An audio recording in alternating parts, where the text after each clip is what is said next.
Hello, and welcome back to another episode of Criminal Justice Corner. I am your host, Dr. Jennifer Matthews.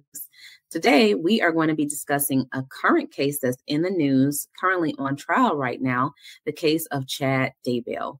Chad is accused of killing the two children of his lover, Lori Vallow. He is currently on trial, so we're going to discuss that case today.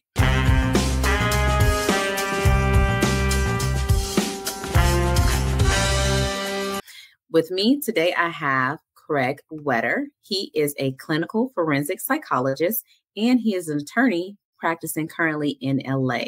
Craig, I want to thank you for being my special guest today. How are you? I'm great. How are you doing, Jennifer? And thank you for having me.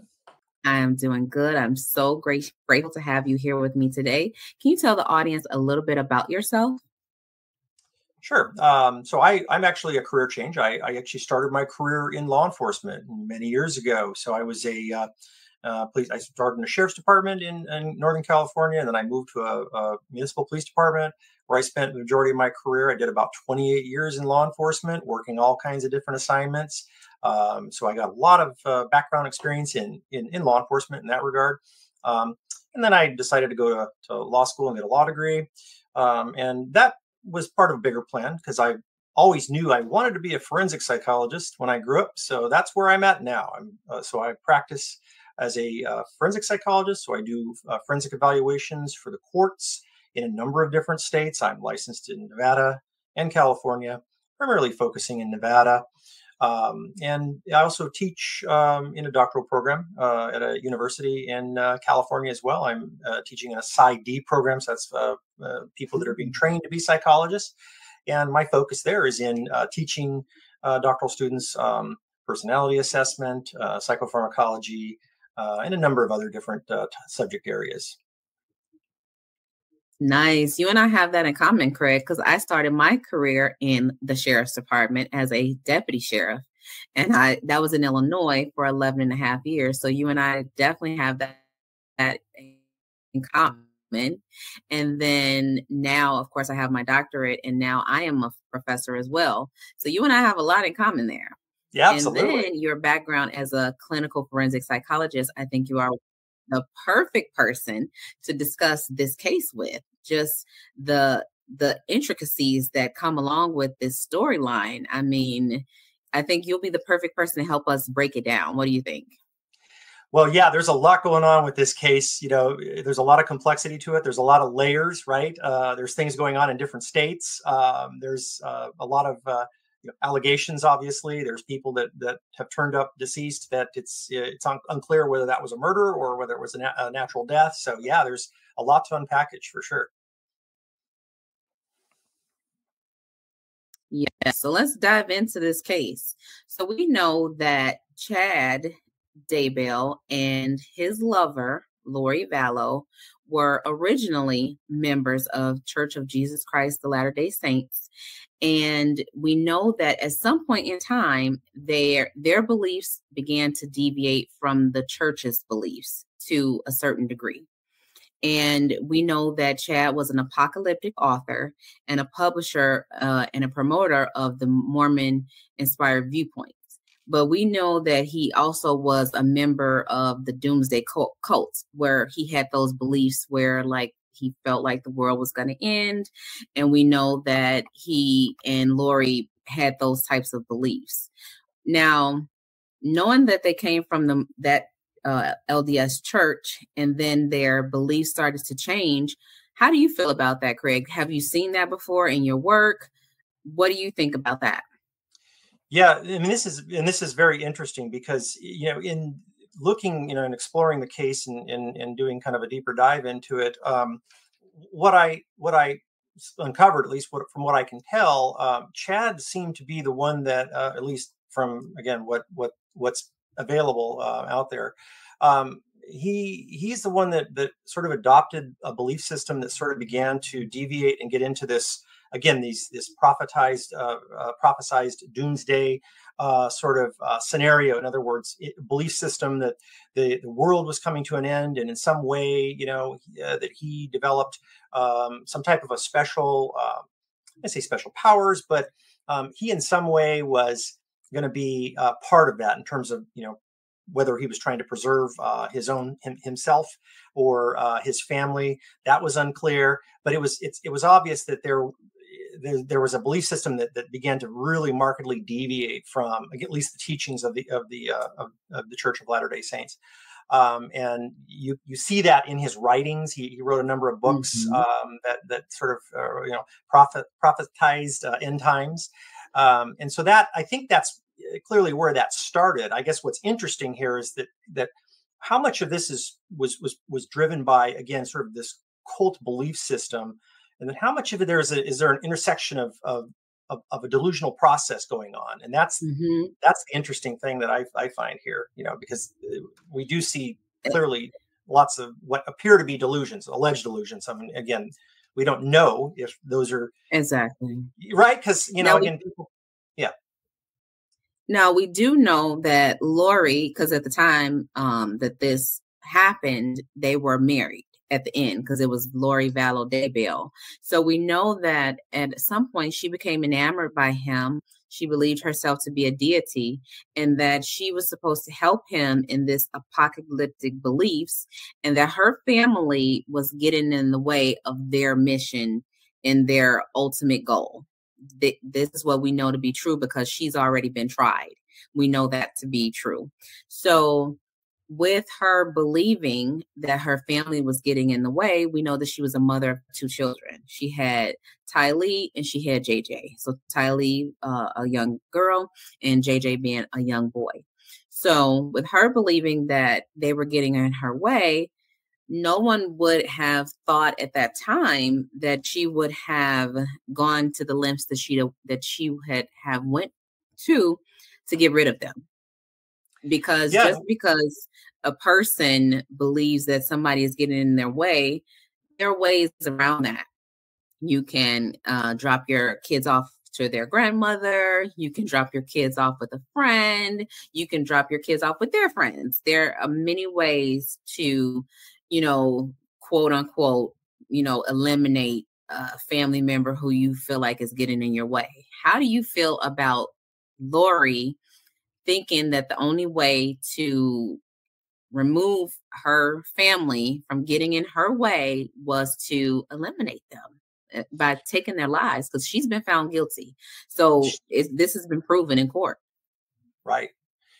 And that's a central, I mean, again, this goes back to the issue of, whether we believe, again, it's unclear whether her defense team actually put forth any specific defenses. But as you know, she early on in the process, she was found incompetent to stand trial at some point during those proceedings. And what that suggests is that at some point, either her attorney, the defense attorney, or perhaps even the judge,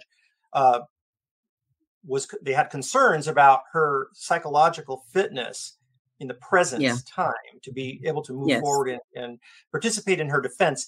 And so that suggests that there something was going on in terms of, at least there was some barrier to her competency at that point in time.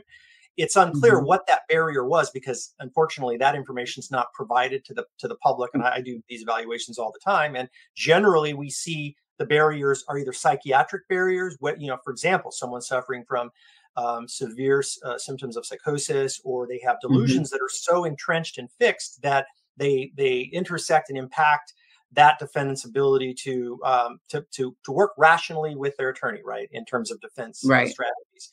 So I'm going to make an assumption that it probably had something to do with these these reported delusions, right, around these end times, right? And if those delusions intersect, right, the case factors or the case facts, then that's going to be generally a hard stop, in the process. Now, what's interesting is that she was restored to competency, right? So she did undergo restoration.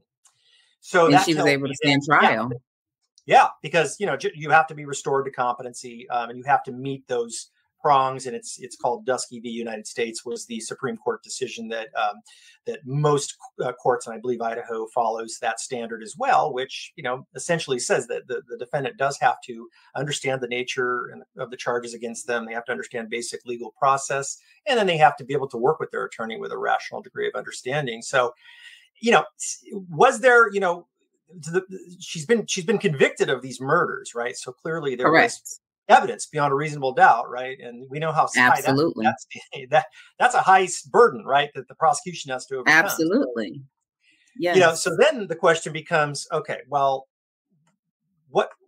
what did these delusions drive this behavior? Because a lot of times we may not see a delusion necessarily unless there's paranoid, content associated with that, and then perhaps again some psychotic process that would render her unable to really understand that what she's believing that end times are here, and for someone, so she has to take the lives of these children. That it's unclear, whether that was operating, because Right. we don't know, because Idaho doesn't have an insanity statute in place, so they didn't assert that Right. defense because they can't. I would be Exactly. more to explore the personological factors, personality, drivers of this, in terms of like people who are vulnerable to who are more suggestible, who can be influenced by someone like Chad, in terms of this, Right. right? So that's kind of what I'm thinking. And then also my question becomes, let's say that she was susceptible to his influence and her beliefs were that they quote unquote had to be eliminated. At what point did her, I guess, her mental status change to the point where like the intersection of Yeah. reality Right. and I have to kill? Because she's a mother. At the time, she was a Right. mother. The children Right. are deceased now, but she was a mother. So at what point do you feel like, okay, they no longer need to exist? That love that I have for them is no longer enough to keep them on this earth. I have to eliminate them. My question is, when did that intersect? At what point did that stop being enough, if that makes sense? Yeah, I mean, it's hard to know exactly when, but it's pretty clear that this happened. At least the murders were alleged to have occurred right around that time that they got married, or shortly or prior to Right. that, perhaps, because they flew to Hawaii to get married, and during that time, law The kids were enforcement's already looking for. missing.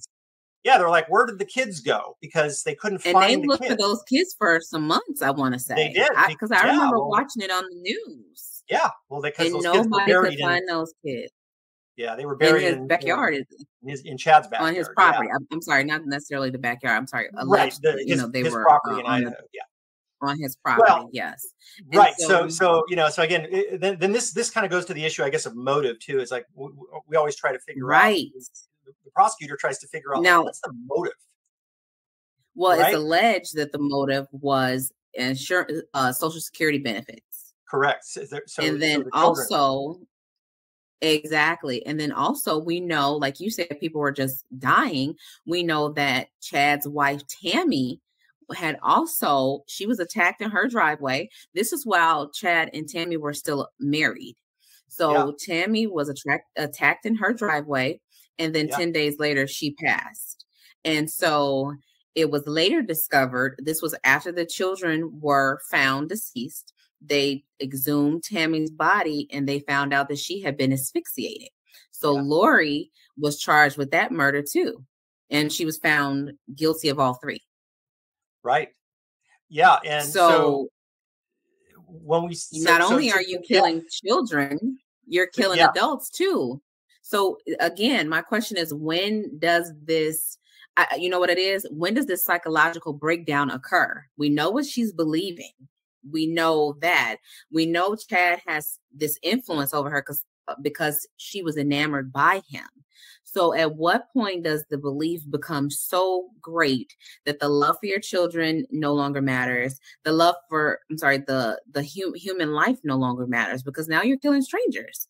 So how does that look in the psychological mind for you as an examiner?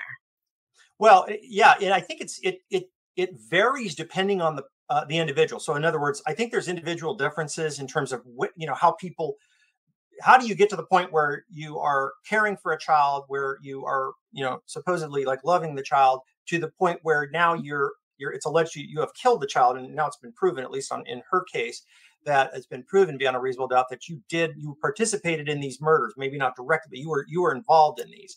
At what point does that happen? I think there is individual variation in how, again, people who are susceptible to being sort of obviously influenced in these ways, that, again, the prosecution has financial motives, right, that they put forth as the motive for this, because we always look for, like, what's the motive? So Absolutely. if clearly it's not like, the prosecution is not saying, well, this is not due to the delusions around the end of the world. And by the way, does that even make sense to you that like, if the world was coming to an end, let's just think a thought experiment here. If the world's coming to an end. Exactly.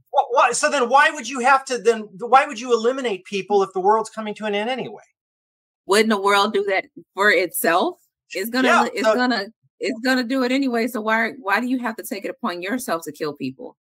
And then, the question becomes, what day is the world going to end that you have to prematurely kill all these people?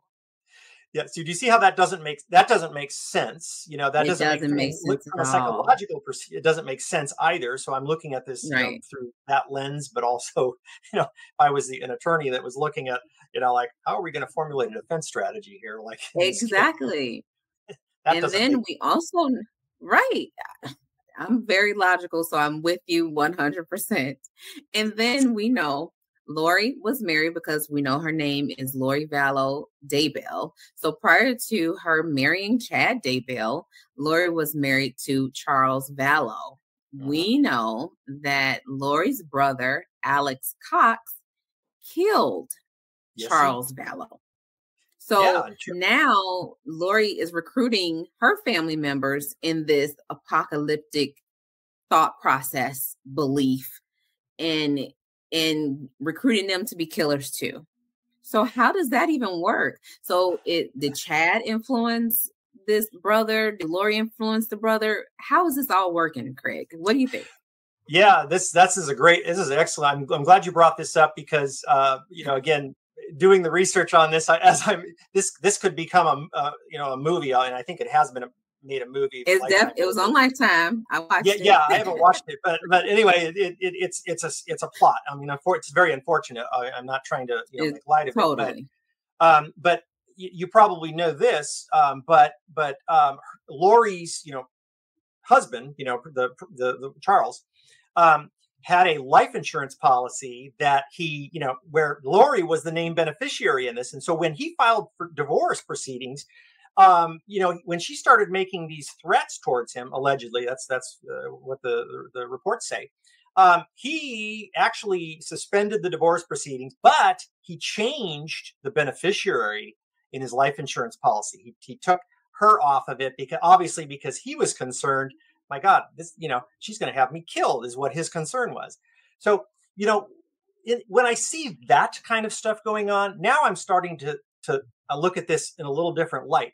Someone who gets influenced to join a cult and, engage in these in cult-like behaviors, we don't, most of the time they're not engaged in externalizing violence towards other people. There's some exceptions to this. I'm not saying that's always true, because that's happened, but usually it's not. And so what I'm seeing here is I'm seeing more personality psychopathology emerging here with regard to Lori, right? Because I see these potential financial incentives. It's like, that's the motive for the prosecutor.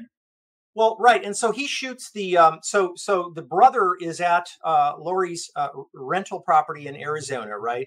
When Charles comes to pick up J.J., right? And so at that point in time, there's of course, the survivor is the shooter, which is Mr. Cox, and his, and Lori, right? And of course, what's Lori going to see? So this was self-defense, is what they alleged. That's what they alleged. Brother and sister, who are definitely going to back each other up, no matter what it was. Correct. So they couldn't. So they couldn't move forward with prosecution, because self-defense is considered generally a perfect. It's not an imperfect defense. It can be a perfect defense, as long as those elements are established. In other words, this Mr. Cox would have to have had his life would have had been in imminent danger of great bodily injury or death in most jurisdictions for him to be able to use deadly force to protect himself. And that's in most jurisdictions, not all of them, believe it or not. Some jurisdictions you actually do have to retreat. Arizona is probably not one of those jurisdictions. In other words, it's probably stand your ground, meaning those defenses are available. So the problem is there's no independent witness that can say, wait a minute, there was no bat produced here. Like, he didn't come out. Charles didn't have a bat, so they weren't able to go after. Strategic on their part. That was strategic in them doing that. They set him up basically. That's what it sounded like. Yeah, that's what it sounds like. Right. And then we know her brother, he died too.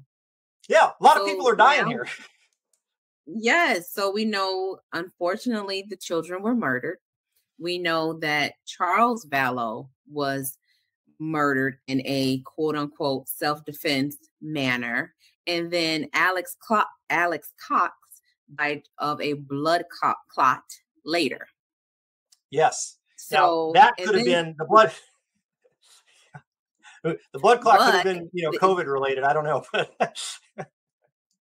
But then, although, there's ways of killing people by causing your blood to clot too. So. Definitely air in the lungs, air in the exactly. Embolism. Yeah. There's ways of again, usually it's in a hospital producing setting, that. Right.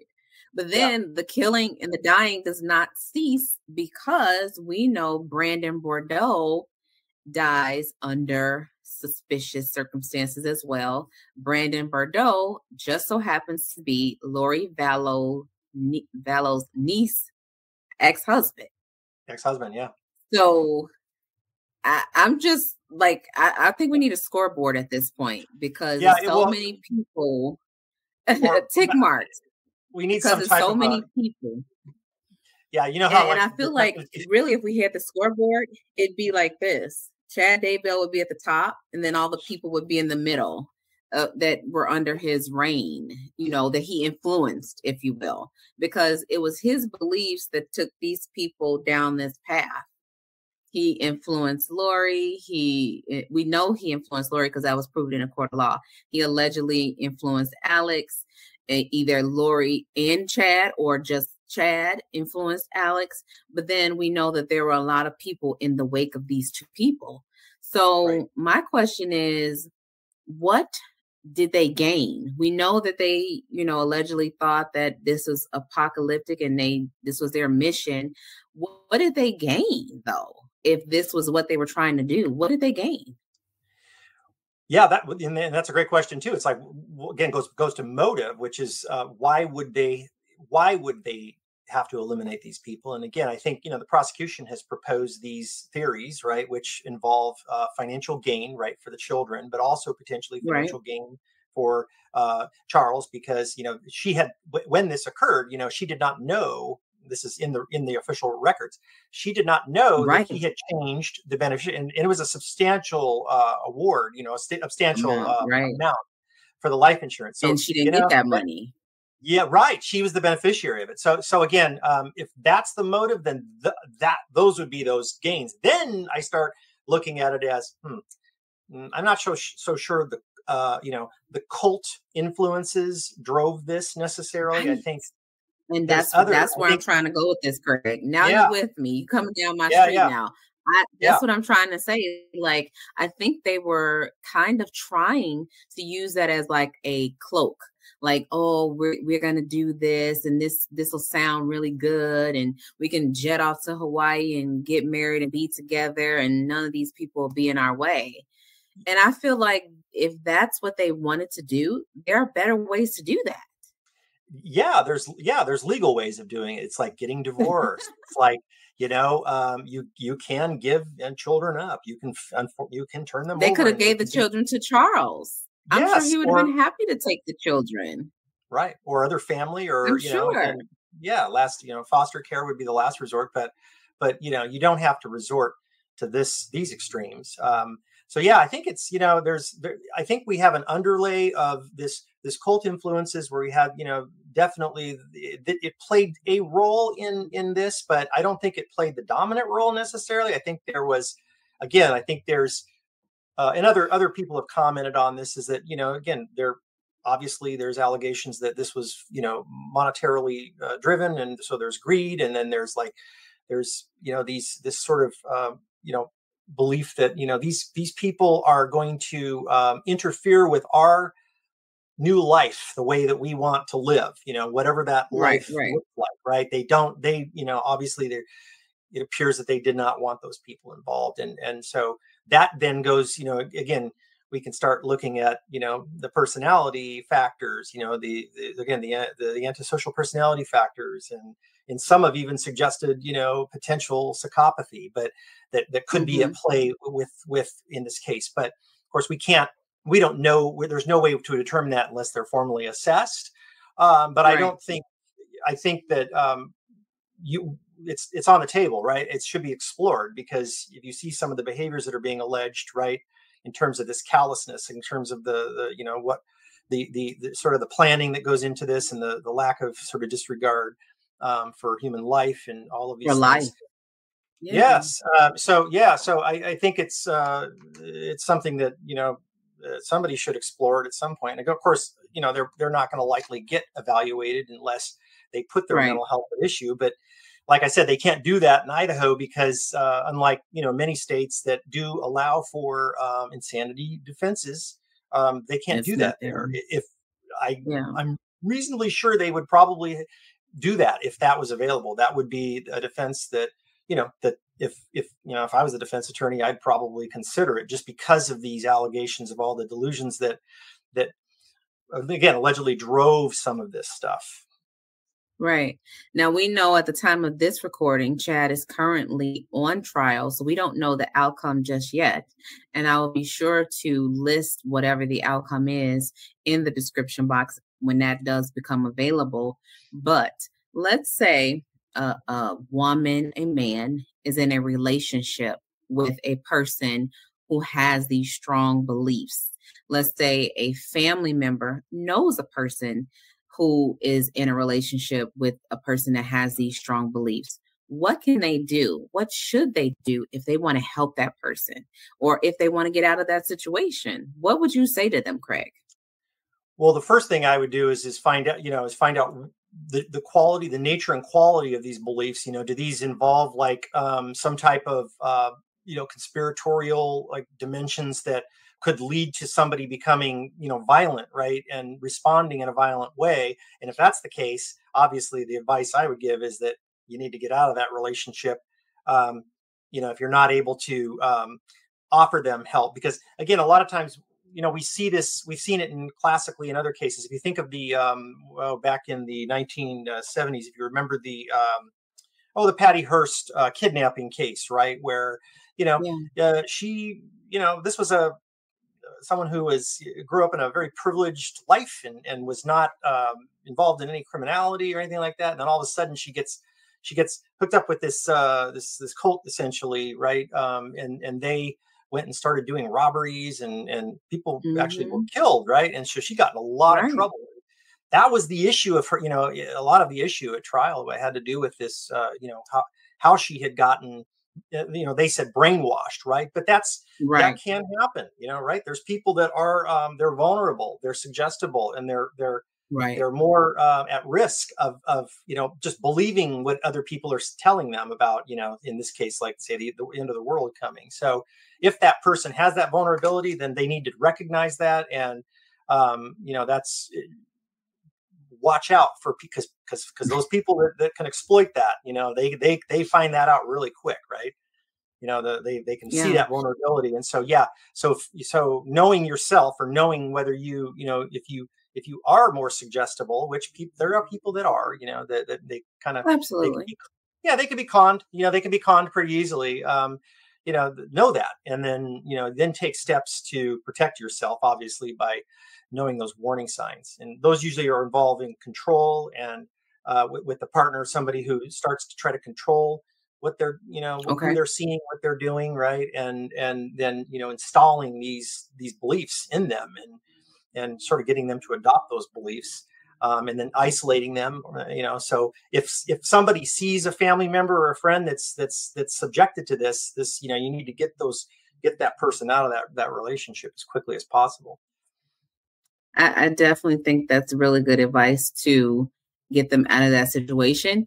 And I would like to add, let's say they're in that situation and you feel like you can't do it by yourself, have an intervention. Oh yeah. Maybe you just can't do it. Maybe, bring in a cousin, bring in a mother, bring in a dad, bring in a friend. And you all, sit that person down, or it could be two people. Let's say Chad and Lori had people who loved them and they wanted to sit them down together and say, hey, we see some things we think that needs to be addressed. Let's have a conversation about it. An intervention can help. Absolutely. Have you seen that work before?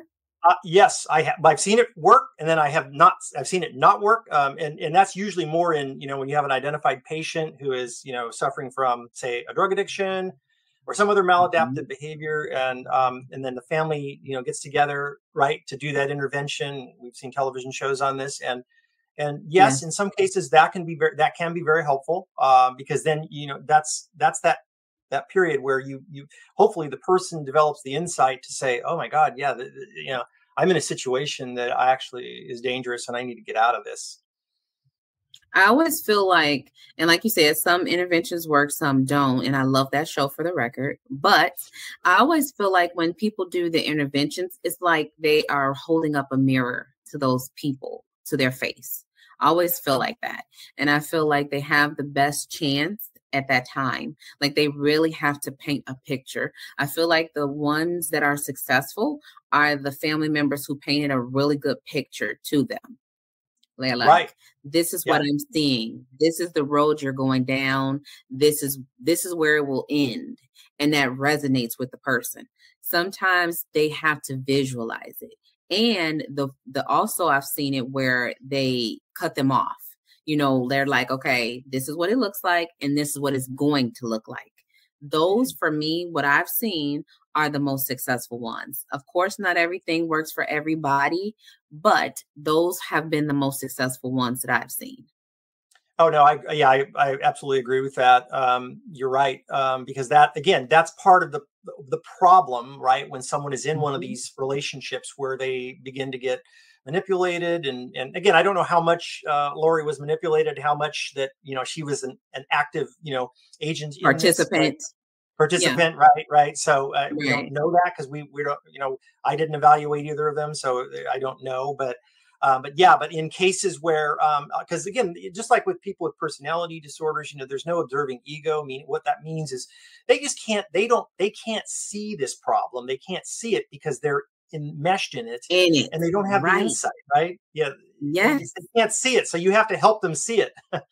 Yeah. Exactly. And that's why I'm saying that what I see when it works is when they bring that mirror. They have to paint a picture for them.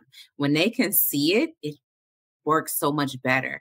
And then the family member or the friend or whomever is like, I didn't realize that was me. I didn't realize I was doing that. I was in a fog. I was in a haze. Or, like you said, Craig, I was brainwashed. They Mhm. did not realize that that is what they were dealing with. And they just needed somebody to literally pull them out of it. And then they were, saved, if you will. And they were better for it at the end of the day. So I'm always an advocate for doing what you can when you can. No, you cannot save everybody, but if you can, you try, and that's all that you can do with anything. All you can do is try, give it your best, and that's it. Yeah, absolutely, absolutely. You're right. A lot of time, in some cases, yeah, you do everything you can, and unfortunately, that person might, just say, you know what, no, I'm good, I'm okay, and Hmm. you know that you can't. I mean, again, this we're in a free country, so we can't necessarily like forcibly pull Right, somebody out of a relationship in most cases, right? So, yeah, we can right. only do what we can do, and yeah, most of the time, the But interventions are helpful. right, but then also with that, you feel like as a person, at least for me, I would feel like I did what I could, so I would have a less heavy heart. Yeah. Because, if you see a family member, a friend deteriorating, you're like, oh my gosh, I wish I could help them. Oh my gosh, I should do something. And then if you do nothing and it's too late, you're going to just walk around like, oh my gosh, I shoulda, coulda, woulda. But if you try, and I'm not saying move heaven and earth, I'm not saying it at all, but I'm saying if you try just something, anything, you'll feel less heavy because you know that you tried whatever you could do to help that person. And you did it. Why? Because you love them. You're a loving friend. You're a loving family member. You did what you could at that time.